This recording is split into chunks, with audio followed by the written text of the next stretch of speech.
Թուրքիայում բախումները շարունակվում են, բողոքի ակցիաները վերածվել են ոստիկանության հետ բախումների, իրավապահներն արդյունքաբեր գազ ու ջրցան մեքենաներ են կիրառել։ Şu anda tabutun,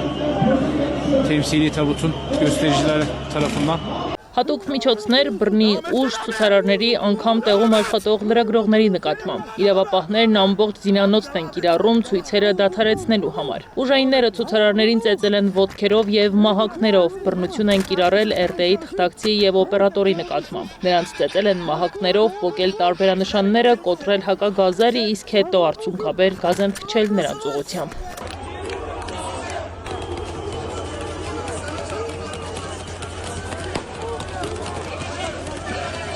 Ամբողջ գիշեր Թուրքիայի ամենատարբեր բնակավայրերում բախումները չեն դադարել։ Այս երկրի ներքաղաքական կյանքին ծանոթ փորձագետները կարծում են, որ առաջիկա օրերին իրավիճակը շարունակելու է լարված մնալ, իսկ որ ամենակարևորն է, հեռուստառադիոյի ոլորտում մոնիտորինգ կատարող պետական մարմինը, որը փաստացի թուրքական մեդիայի գլխավոր գրաքննիչ գերատեսչությունն է, կարգադրել է երկրի խոշորագույն հեռուստաընկերություններին չցուցադրել բողոքի ցույցերը։ Տնտեսական վատ դրությունն անգամ լուսաբանելու ենթակա չի։